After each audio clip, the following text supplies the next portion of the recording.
Welcome to Supply Chain Now, the voice of global supply chain. Supply Chain Now focuses on the best in the business for our worldwide audience, the people, the technologies, the best practices, and today's critical issues, the challenges and opportunities. Stay tuned to hear from those making global business happen right here on Supply Chain Now. Hey everybody, Scott Luton with Supply Chain Now. I'm here at SAPICS Annual Conference 2023 in lovely, beautiful Cape Town, South Africa. I'm joined, as we kick off our conference coverage, I'm joined by a good old friend of ours, Twange Nkandawire with Village Reach. And Twange, you've brought your colleague, Olivier Defall. Olivier, how are you doing? Great. Very excited to be here. We are too. And Twange, great to see you again. It's good to see you, and it's nice to see you face to face. Last time we had this conversation, it was in a box. Oh, no kidding. We got to break the boxes. Absolutely. And the silos and all that good stuff. Exactly. All right. So we're gonna jump right in today. So I want to ask you both. You both have spent a lot of time in this space, this critical intersection where healthcare and supply chain intersect, right? So we got a lot to learn from you both. But what's one thing, Twange, let's start with you. What's one thing that you wish more global business leaders knew about healthcare supply chain? I think, specifically for me, it's really the opportunities that exist for businesses, for different types of service providers in the public health space. We had a workshop yesterday where we had great minds from all over the world looking at different aspects of public health care. And we came to all agree that, there are ways in which the public sector, the private sector can play together in a way that's beneficial for both. Yes. And I wish more entities knew that that's actually real. I'm with you. It's critical that happens, right? Because that's where comes innovation and we can serve more folks. Who doesn't need healthcare? We all do, right? Mm-hmm. It's a great starting point. What would you add, Olivier? What do more folks need to know? Yeah, I had that now the private sector players are trusting the governments, the community of donors into making things work. For the last decade or 2 decades, actually, the private sector has been very resistant to, work with the public sector because of various issues. Right. And now we are addressing those issues from the get-go. And that is really breaking the mistrusts and really decreasing the risk for them, and therefore they're more willing to sit down and co-create together. I love that. Yeah. So we got to break those old assumptions, right? Because lots of things have changed. It sounds like those in healthcare and public and private have recognized some of those things that had to change, and to make it and to break the rules, so we're more inviting for more folks from across all industries to play, right? And actually, one of the positive outcome from the pandemic is that it's possible. For responding to the pandemic, it was the private sector and the public health sector, the community of the donor community working hands in hands and making it happen. And the it is providing COVID vaccine throughout. It's critical. Yeah. Just to add on to that, please. I think what was exciting for me about that was it wasn't an isolated thing where one country was able to bridge that, to build that bridge. It was across the whole world. So, organizations, people were collaborating at a global level, regional level, country level, and sometimes even, below the national levels in the countries. So it really was exciting for us in the public health space that, look, it can happen across all of these things. Yep. And we need to make sure we harness those lessons, that we make that normal. It needs to be our day-to-day and not just because we were dealing with a crisis. Yes, I feel in my bones what you just shared there, Twange, because it's got to stick. We got to remember these lessons we learned. So let's shift gears here.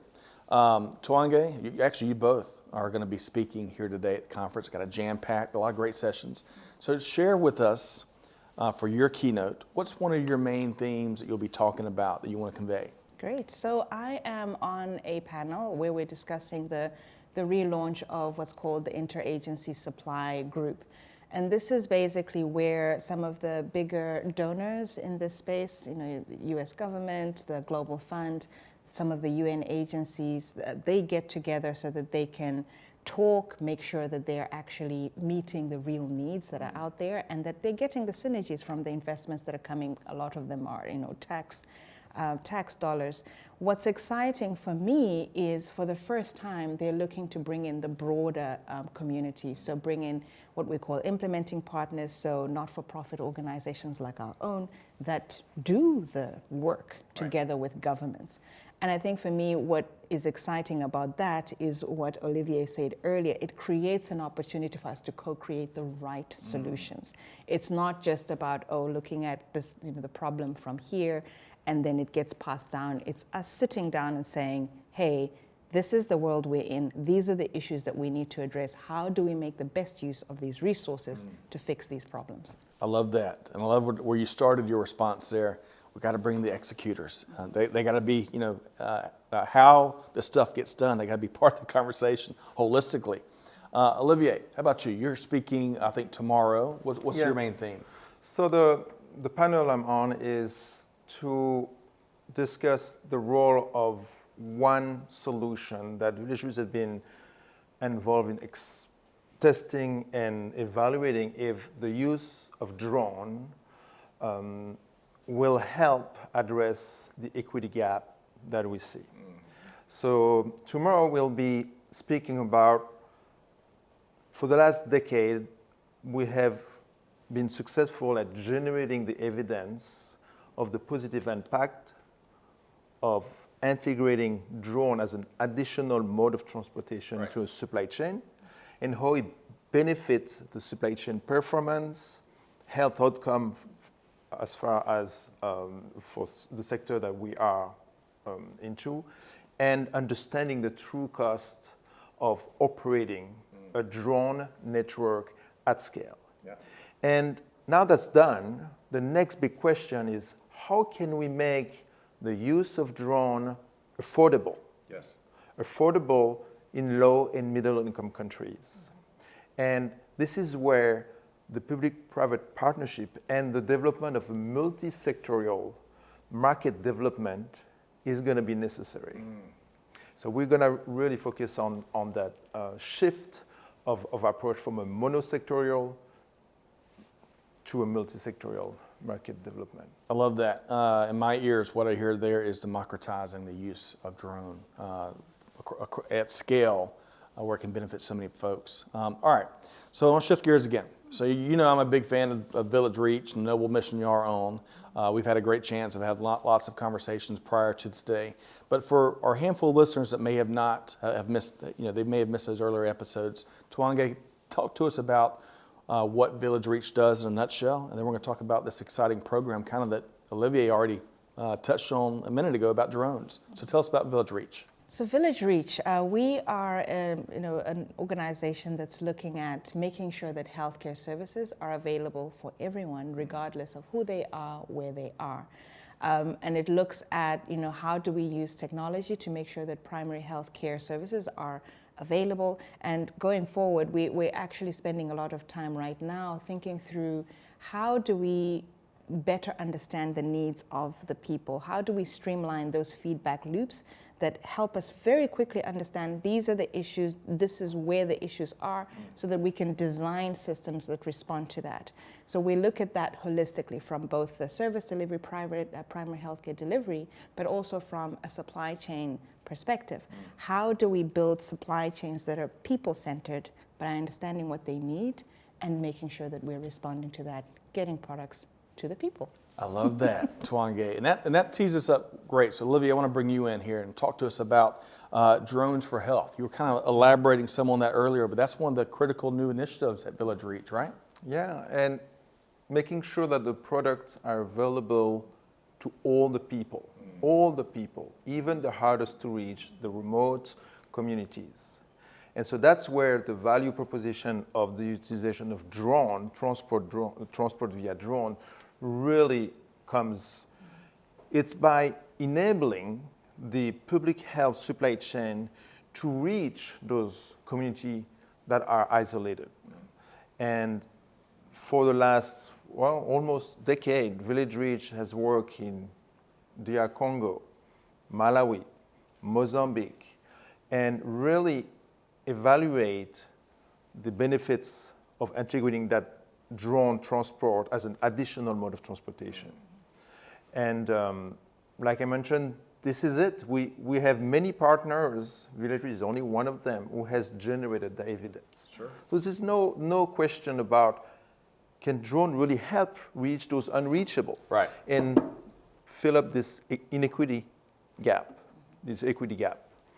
And now it's all about, let's bring all this demand that is so far be segmented across multiple sectors. But drone is just a mode of transportation. Right. It's a mean to an end.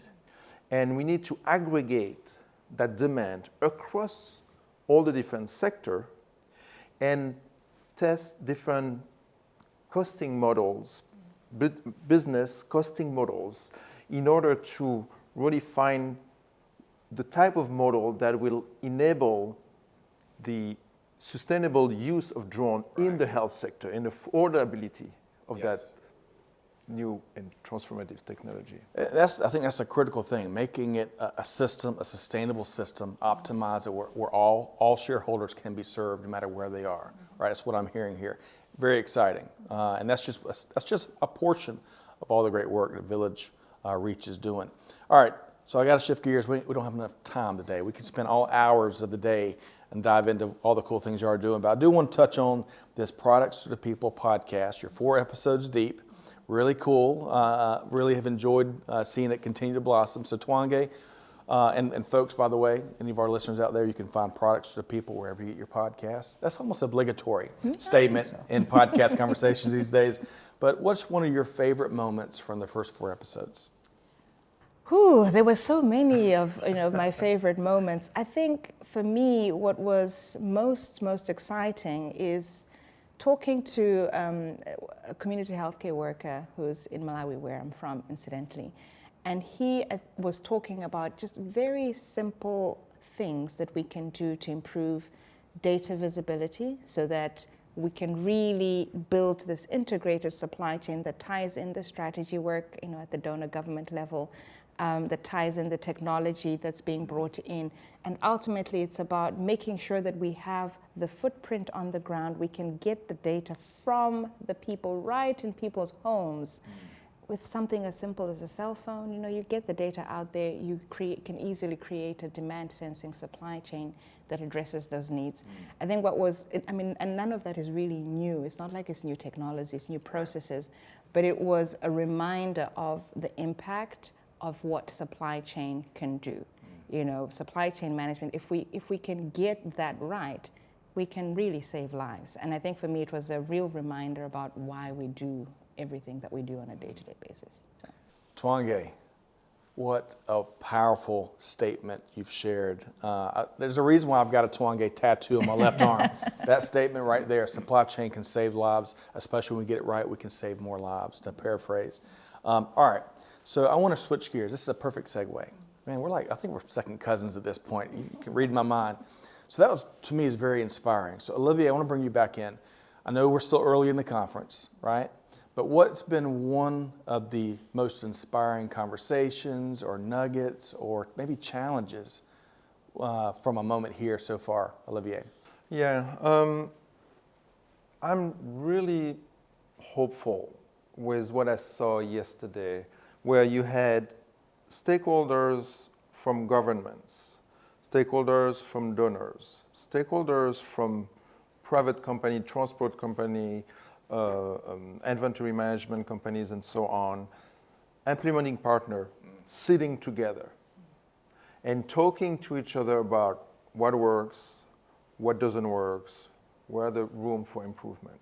So that, for me, seeing this happening is give me hope.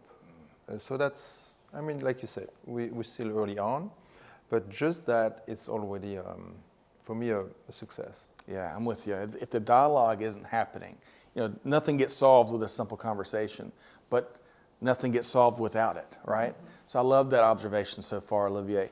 All right, Twange, you've already given us an inspiring message, but I want to go back to the well one more time. What's been one of your favorite moments thus far? It happened an hour ago on the morning panel where they were talking about artificial intelligence in supply chain. And there was a question like, well, will AI kill us? I believe there's a whole lot of conversation out there. But I think for me, the takeaway was, if we don't actually embrace AI, especially in the different phases of supply chain, the planning, the sourcing and everything else, we are losing an opportunity to actually, once again, save lives. If we just take the planning, for instance, if we can use AI to use the data, there's like so much data out there, but it can help us to just, get better at how we actually make the right decisions, near real-time decisions to actually, get back to the business of saving lives. So it won't kill us, but it can allow us to save lives. Twangi, absolutely. Better decisions, faster, teams more confident, empowering the team. The interplay of technology and the human factor is fascinating right now. Okay, I hate to bring this conversation to an end. I love the vibe I'm getting here, but the good news is there's a lot more conversations and action that's going to come out of the conference this year. So let's make sure folks know how to reach both of you and Village Reach. So Twangi, let's see here, Mkandawire, right? Goodness gracious, I've been known to get my kids' names wrong, to be fair. But how can folks connect with you, Twangi? So I am on LinkedIn, Twangi Mkandawire. It's easy to find if you can spell it. Also, if you, as you said, the podcast, Products to People on wherever you get your podcast, and you get to hear my voice again, and many others. Wonderful. And Village Reach, villagereach.org, right? Yeah. Twangi, wonderful. All right, so Olivier, great to meet you here today. I love what you're doing with Village Reach, and of course this Drones for Health program, which is going to be game-changing, right? Tell us how we can connect with you. Yeah, I'm two ways. There is personal way, just go on LinkedIn, Olivier Defau, and you'll find me there. Or just go to search Outsourced Transport Resource Center. That's a center that's recently been launched, and this is really focusing on partnership between the private and the public sector, bringing together. And so if you're interested into how does it work and experience about outsourcing to the private sector, that's a great site to go. So Outsourced Resource Center, just Google that and you'll find it. I appreciate your time and consideration of being here today, but thank you for what you're doing to really make the world a much better place. So Twangi and Olivier, great to have you here today. Thank you for having us. You bet. Yeah. My pleasure.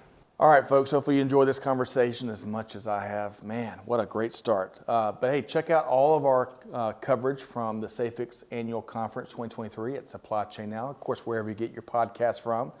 Don't forget about Products to People, and stay tuned for a lot more coverage that comes.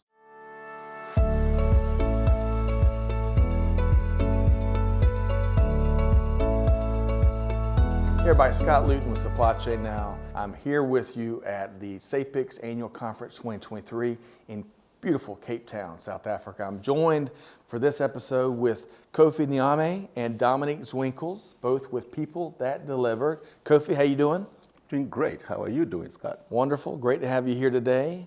And you're joined by an old friend, kind of Supply Chain Now, Dominique Zwinkels. Dominique, how are you doing? I'm doing great. Thank you. And we're going to fill you in on exactly why she's part of the OG crowd at Supply Chain Now. But I'm going to start. So, Kofi, you now serve as chair of People That Deliver, an organization we're big fans of. So tell us, for a handful of listeners that may not know out there, tell us about the organization's mission. Thank you, Scott. So the People That Deliver is all about people, and it's all about delivery of logistics for the healthcare systems that we have. And the mission of People That Deliver focuses on developing a competent workforce, developing a resourceful workforce and a motivated workforce that would be available both in the public and private sector to ensure that the products that we have to provide healthcare are available. A lot of times, we look at the supply chain system from the perspective of providing the commodity, but who is behind it? who is ensuring that the proper quantification is done, the proper planning is done, the logistics are done, etc. Whether it's a doctor, whether it's a pharmacist, whether it's a logistician, they need to possess the requisite competencies that are needed to be able to do it. So people that deliver sets out to convene, to coordinate, and to advocate for proper professionalization of that service. Those who are in that role should have the proper competencies. The system must recognize them. The professional accord needs to be given to them. The organization needs to ensure that the positions are recognized and the positions are adequately resourced to be able to provide the services that are needed. Kofi, that's a huge mission, and it's hugely critical to get to drive those health outcomes for all parties, all shareholders, as you touched on earlier, and we're going to talk more about in a second. So, Dominique, Yes. I want you to follow up to that noble mission that People That Deliver is on. What would you add? And then I'm going to ask you about a major win here in a minute. Okay, so I would add that, so People That Deliver, we are the global technical leader in human resources for supply chain management for low and middle income countries. And so as the global technical leader, we have developed a lot of very foundational approaches, methodologies, resources, tools to help build that qualified and empowered supply chain workforce. And I think the one framework I want to speak about right now is this supply chain management professionalization framework. It's really the first of its kind. It aligns basically a career pathway, education, and professional opportunities for those professionals working in health supply chain management. It's a way for countries to start thinking about building that body of professionals in their country. And basically, I just came from Rwanda, where we had a meeting with the East African community, 6 countries. Yes. All of them have basically signed a roadmap in which they are basically saying they will professionalize the health supply chain management worker in their countries, and therefore, enacting legislation where there will become a standard in those countries. And that's just, for me, that's like the biggest win. That's like the operationalization of the mission, That's right? Exactly. And you're reading my mind. I Yeah. was going to ask you about the latest and greatest win. That is a massive win. 6 countries. It's a massive win for us, Okay. absolutely. But I have more wins. Okay. But Before you share another win, and that's great. yeah. We're all in this for the wins, real outcomes, right? Real action, real outcomes.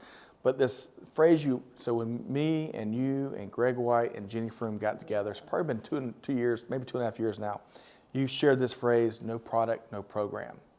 And it really stopped us in our tracks because, I don't know about you, Kofi, I'm a big fan of simplicity, right? And if that phrase doesn't simply put so many things the right way and get to why we do what we do, I'm not sure what does. You have to check your pulse if that doesn't speak to you. So, but there's more wins. There's more wins. So if you had one more win you wanted to share, Dominique, before I go back to Kofi, what would that be? Yeah, I was thinking about this question whereby when I started almost 8 years ago in 2016, my second day, I had a board meeting. And basically I was tasked with figuring out a sunset strategy for People That Deliver. And basically I said no. And I forged forward, and now we're 8 years later. And I just want to say that, I've been able to sustain a global community that's working together to really provide a recognition to this issue of the need to develop a qualified and empowered health supply chain workforce. And so I just wanted to mention that. I think that's, for me, a huge fulfilling. win. It's gratifying. It is gratifying. Yeah. Exactly. And to be able to work with people and professionals and leaders like Kofi, I want to bring you back into the conversation, Kofi, because I want to quote something you shared as you were coming on as chair of People That Deliver. You talked about how much of a priority you want to put priority focus on, quote, developing closer ties with the private sector to build the human resource capacity to deliver health products and related services for better health outcomes, end quote. Correct. So there's lots of different ways that, lots of different things that go into making that happen. But if there's one thing that you would point out that has to change, what would that be, Kofi? You're right, Scott. There's a lot that can be done and a lot that should be done. One is too small, but let's try and do one. I think the first thing that we need to really focus on is trust. How do we build trust between the public sector and the private sector? How do we ensure that the public sector can trust the private sector to play a role in the healthcare system? It is documented that about 75% of the population in low and middle income countries actually seek private healthcare from the private sector. Public sector has the overall governance, overall responsibility to ensure that healthcare is delivered. However, if we want to build competent workforce, we need to learn from the private sector. The private sector needs to understand the public sector. But if we don't trust the private sector, if we don't have the regulatory system, the framework that allows us to work together, then we cannot necessarily benefit from what the private sector knows. And the private sector cannot also play their role as they should in there. And it's not just about the provision of commodities. Right. It's also about provision of healthcare services. We need to be able to collaborate and work together. The one thing that we need to build on is building the trust in each other. The two systems need to work together for the population to get the healthcare that they need. I'm a big believer you got to look at the silver linings of the horrible pandemic we've all gotten through together, right? But we got to take those lessons learned to heart so it drives action and ultimately drives these outcomes that you both are speaking towards. All right, so Dominique, what would you add to that the power of trust and you know, if you want to maybe share your one thing that needs to happen, and then we'll make sure folks know how to connect with you both. Yeah, so I was just going to say that we need to then build leadership capabilities. I mean, one of the goals of professionalization is building that talent pool of leaders that can lead these efforts in country. And one of the programs that we're coordinating currently is called the STEP 2.0, Strategic Training Executive Program. It's in its second generation. And we're basically where we are using traditional learning with on-the-job training to really build skills in supply chain managers. When you think about communication, project management, problem solving. Right. So it's those soft skills that need to be developed, but all within like leadership and change management. Yes. And so I just feel like that's something that we need to really dedicate a lot of resources to. Yes, let's professionalize the workforce, but make sure they're equipped with the tools and know-how to get stuff done, right? Exactly. And save lives, drive better health outcomes, and a lot more. What a noble, incredibly noble, and critical mission that People That Deliver is part of.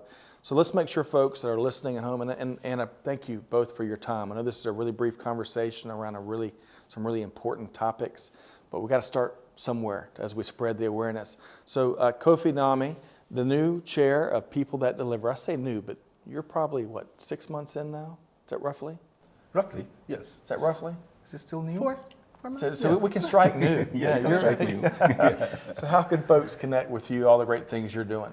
Usual places, you can find me on LinkedIn as Kofi Inyami.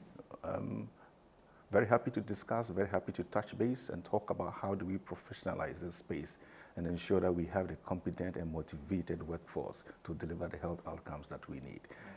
I love that, Kofi. I really love what you do there. Because you said a critical word there several times, motivated workforce, right? They gotta not just get a job, but get a good job that they want to jump out of bed and make things happen every day. We all need that. All need it. All need that. All right, so Dominique Zwinkels, part of the OG here at Supply Chain Now. I'm so happy to hear that. No product, no program. We're gonna get T-shirts one day.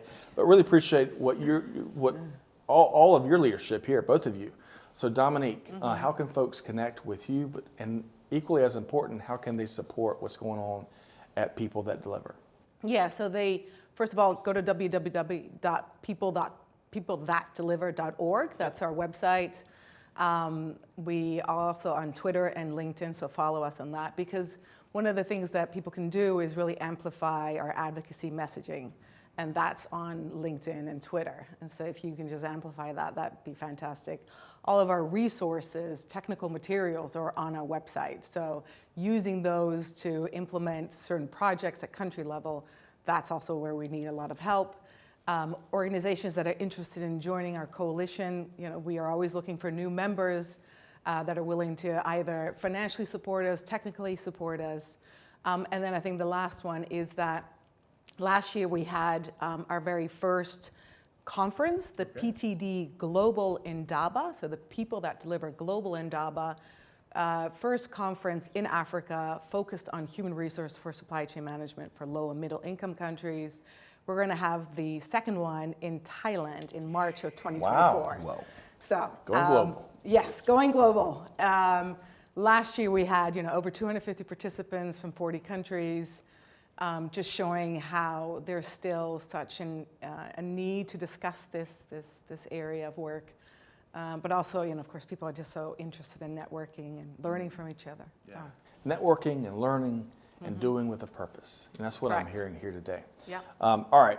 Big thanks to you both. Again, Kofi Niame. Thank you, Scott. Wonderful to meet you. Great to have you here. Congrats on serving as chair of People That Deliver. What an organization. And Dominic Zwinkels, executive director with People That Deliver. Great to see you finally in person. That's right. And thank you for what you do as well. Thank you, Scott. Thank you, Scott. You bet. All right, so folks, continue our coverage here at the SAPICS Annual Conference 2023 in beautiful Cape Town, South Africa. Stay tuned for a lot more conversations just like this that are going to inspire you and hopefully cause you to jump in and take action, support these critical organizations doing big things.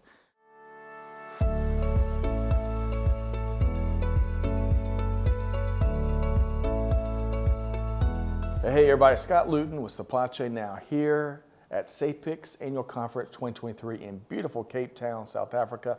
I'm joined by a wonderful repeat guest that we had so much fun with last time, Azuka Okeke. How are you doing, Azuka? I'm fine, and thank you, Scott, for having me here. You bet. We had such a great time. When you joined me and Jenny Froome, maybe Greg White may have been a part of that, I can't remember, but that was about a year and some change ago, if I had to guess. Yes. Yes. Yes. And you've continued to move mountains since, haven't you? It's been a great journey, if I can say that. I don't know about moving mountains, but it's been great. Thank you. Well, we're going to dive into some of that. And I want to start with this. So you serve as CEO of the Africa Resource Center for Excellence in Supply Chain Management. Tell us about the organization's mission, Azuka. Thank you. To make it easy for you, ACK ESM, because that's a mouthful. Okay. All right. ACK ESM. We were set up in 2020 Yes. with the mission to be the leading resource platform for government in Nigeria to access supply chain expertise, financing, innovation, and whatever capabilities that are available in the ecosystem to make health delivery work. That's our mission. So what, out of all of that, and I really wish we had 3 or 4 hours a day. Next time we will. We're going to book it, Azuka. But out of all of that, what's one of your favorite aspects of that mission? Oh, it has been a fantastic journey working with the Nigerian government, because when we came on board, one thing that was lacking was there was no real institution within the government to take on supply chain solutions. There was a lot of expectations from partners, donor agencies like USAID, BMGF, and Gavi for government to take on ownership, but there was no institution. So we prioritized building the institution within the health system that can operate, run, to adopt whatever policies or strategies that were required to move it to the point of impact. So one key policy change that we enabled the country to deliver was we call it the marriage PPP. Okay. Marriage public-private partnerships. Okay. And it's really to strengthen the relationship between the health government and local farmer. It was all to drive purchase of medicines, essential medicines, for the achievement of the universal health coverage goal. It has been fantastic because to date, we have worked with 4 states in Nigeria. Okay. And you can say approximately a state has done business with local manufacturers to $2 million a year. So if you can see that 37 states in Nigeria, that's a $74 million business in a year. And for us, we are working with 4 states. We see that scale, and it's been a fantastic journey. It has enabled pharma companies to, last year they said it has increased their revenue by 5% in profit, just 15 companies. So imagine the impact of that in Nigeria. So it's big. it's not about having the policies, it's that the government institution can take it on and move it to the point of impact and the economic growth. Yes. All right. So let me, for what I heard there. So two big things. Number one, you mentioned on the front end of your response how the government expected a lot from supply chain, but didn't exactly know how it worked and couldn't support it and couldn't understand it. So some of y'all's work really impacted that to demystify supply chain management, which I love that. And then the second thing you touched on with big impact, you mentioned how there's a bottom line impact. And when we can make a bottom line impact, a lot of times we can drive great outcomes for more folks. But helping the healthcare system to connect and better understand the pharma side of the equation, right? And getting them closer to being on the same side of the table. So again, we can find more efficiencies, drive bigger outcomes, and for the private side of companies, which you mentioned, drive bigger profits so we can serve more folks, right? All right, so I want to keep going down this trend. So what else, all of that is transformative that you've shared. Is there anything else, because I know you've done this for quite some time. You and your team have been involved in a lot of different projects. Any other supply chain transformation project in Nigeria or elsewhere comes to your mind that you point at that and say, man, that's exactly why I do what I do? Thank you. Thank you. So, I mean, even for government to do business with pharma, because you need to look at the credibility of that. One of the things that we had to prioritize was that whole institutional approach, having the right strategy. So when we came on board, the government had just developed what they call the National Health Supply Chain Strategy 2021 to 2025. But like so many African countries, it could become a book, a record or whatever on the table collecting dust. What we did was to help them. They called us to say, we want to put this to life, but they didn't know how to implement the strategy. Yeah, operationalize it. Anyone can interpret a strategy any way they like. So what we had to do was help them move into a model. So we helped the country develop a blueprint for the strategy. And that was what they were able to hand over to states to say, now, you have a strategy. And the strategy said something. Every state, because Nigeria is like 37 countries, every state in Nigeria should set up an agency, like a hub, that can run supply chain business. Health is business, so that's the key in Nigeria. Move away from donor dependency and start generating income. So for me, that has been a significant work that every other thing has layered on. We work with PTD, for instance. They came up with the health supply chain. I'm sorry, that's people that deliver, just to connect the dots, right? People that deliver. Yes, I mean, they came up with this fantastic framework for professionalization. You can't run that framework on nothing. But because Nigeria has that strategy, and there was a missing link, how do we professionalize? It was a clear way to just block that. Having a strategy is fundamental, but implementing strategy is the key. So being able to work with Nigeria to move from document to action with measurable impact, that is one thing we've done. And I can sleep tomorrow and say, it's not all been talk. It's been action. Azuka, I love it. And I love you, how you paint that picture, because I bet anyone listening to this conversation or viewing the conversation, they can see the dust collecting on those old strategies. We build it, you put it away, but then you've got that big old gap between the strategy and, to your point, what's going on and how can we help people implement these great ideas and these best laid plans. So I love that. And then one last thing you mentioned is how you worked and helped these 37 states across the country of Nigeria to really start to make that shift from donor dependency to generating revenue, so they can really create some independence operationally and otherwise, right? All right. I wish we had a lot more time. Next time, Azuka, we're going to have to book 6 hours. All right, let's talk about strengthening the supply chain workforce. So this is going to be a big theme, I think, of all of our conversations here at SAPICS 2023. So when it comes to strengthening the supply chain workforce locally in Nigeria and elsewhere across the continent of Africa, what is one thing, I know there's a lot more, but what's one thing you'd like to call out that's got to be done? it's important to ask the question to government, who is going to do the work? And then if you say who will do the work, how will they do the work? How will we measure the impact? If you head on, what has happened over time, because we started health supply chain in Nigeria as an emergency solution, humanitarian. The PEPFAR funds, the President Emergency Funds from President George Bush in those days. But we continued in that way, just training workforce and not being clear. How does that fit into the grand scheme of things? Right. So one thing that we emphasized to government was, you tell us who will do the work. Inaugurate them into a team. Maybe don't think unit, but after a while, move from team to unit. After a while, begin to make sure that there is a clear organogram, responsibility, job descriptions, so that you can be accountable for everything you do.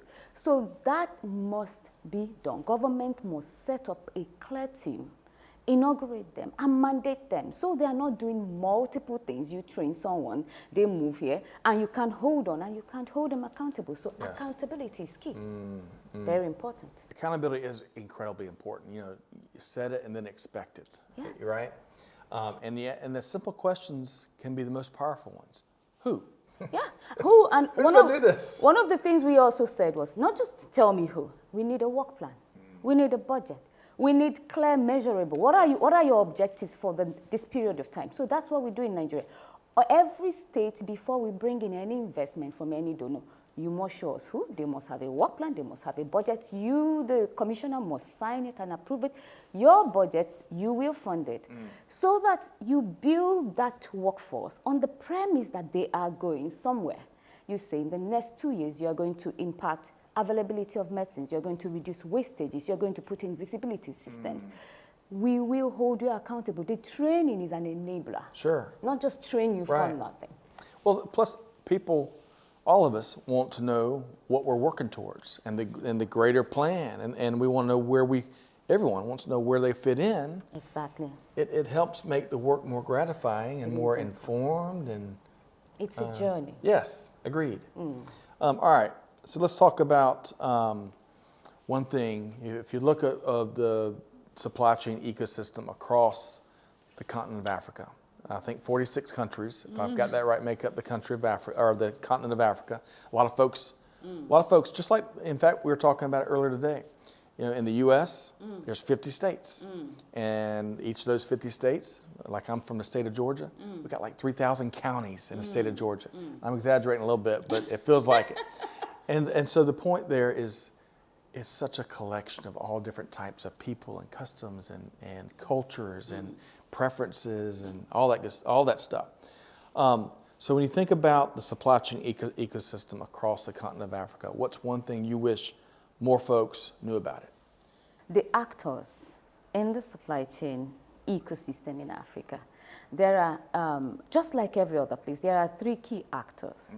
And the important thing is because of the supply chain maturity in Africa, which in most countries is quite rudimentary.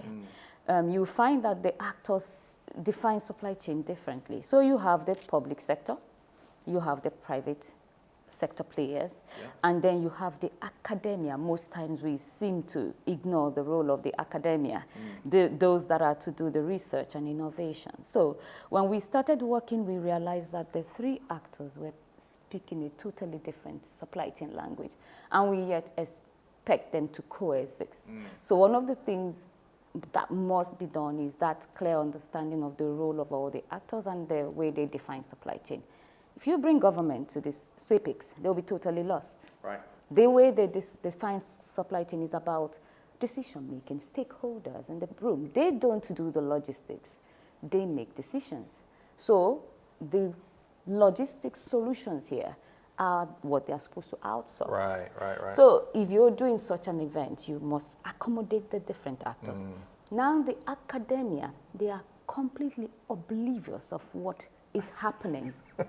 I am telling you, I was shocked when I started engaging number one, when we started working in Nigeria, there was no university in Nigeria. We had up to 67 universities, not one providing supply chain master's degree. Wow, okay. And when I said, they said, what is supply chain? You think they know, they are not aware. But I'm glad that as at now, up to 7 have masters. So it is that making sure everyone is carried along, because supply chain is not just about the solutions we're bringing to the table. Yes. The viability of the actors. Yes. You know, I'm really, I don't know about you, but when I hear people brave enough to ask that question, what is supply chain? I am so glad, and I bet you are too, because once you understand that the gap in knowledge is out there, you can do something about it, right? And so whoever the brave individual was in those early conversations, what is this you speak of? Supply chain, what is this? That's a beautiful thing, beautiful part of the dialogue.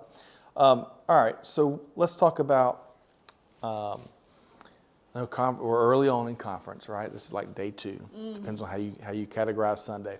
So what is one of the most inspiring moments, one of the most inspiring things you've heard here thus far at SAPICS 23? I joined a session yesterday. It was about design thinking. I was like, okay, I keep hearing this very, these buzzwords, cool words. I'm like, so that when I go back, I'll start using it, design thinking. So I joined the session, and they were trying to define it. But one thing that caught my attention, the presenter said, design thinking is for wicked problems. It's not for every problem in your company. Right. Business problems you solve with business solutions, your strategies. But design thinking is for wicked problems. And I'm like, what's wicked problems? He said, there are problems that are multi-dimensional, that you need to actually overhaul. And you're focusing on the client, and that means that you need to really rethink your strategy. And it doesn't have one solution, because it's not one problem, like trying to tackle poverty, trying to tackle health. So I realized I was in a wicked problem situation. I didn't know that because health, really, you can do so much. I mean, if you can imagine the investments poured into countries like Nigeria and Africa as a whole, yet we're still, it's as if we're not meeting the sustainable development goals. So really, it gave me clarity that it is really a wicked problem we're trying to solve. So. A wicked problem we're trying to solve. We need Goodness gracious. Design thinking. Yeah. Yes. All right. So, Azuka, I really appreciate and admire all that you do. It's great to finally meet you in person for the first time since your last appearance with us. How can more folks connect with you? And I know you gave me an acronym, but I'm gonna read it up. Yeah, so ARC-ESM is how y'all refer to the Africa Resource Center for Excellence in Supply Chain Management. How can folks connect with you and learn more about that? The easiest way to connect with me is on LinkedIn. I'm very active on LinkedIn at Zuki Okeke. So, and then on Twitter, the same handle, Zuki Okeke. You can just get Zuki, Z-U-K-Y. Okay. N, as in nurse. Yeah. And then Okeke, O-K-E-K-E, at Zuki Okeke. If you just connect with me there, then we're on. Then we're on and off to the races. I love that. Azuka, I really appreciate, I appreciate your action. As eloquent as your brilliance is, I love your action. And it's great to connect with you here today and share some of that with our global audience at Supply Chain Now. So thanks so much. Thank you so much, and glad to have you. You bet. All right, so folks, hopefully you enjoyed this conversation as much as I have with Azuka Okeke. Make sure you connect and follow her via LinkedIn and Twitter. And I promise you, you'll be missing out if you don't. But whatever you do, it's about deeds, not words. Be like Azuka. Do something about these wicked problems that she talked about here today. We all have them, but it's all about what we're doing about them. But whatever you do, stay tuned as we continue our coverage of SAPICS 2023 here in lovely Cape Town, South Africa. Scott Luton challenging you to do good, give forward, and be the change. And we'll see you next time right back here at Supply Chain Now. Thanks, everybody. Thanks for being a part of our Supply Chain Now community. Check out all of our programming at supplychainnow.com and make sure you subscribe to Supply Chain Now anywhere you listen to podcasts. And follow us on Facebook, LinkedIn, Twitter, and Instagram. See you next time on Supply Chain Now.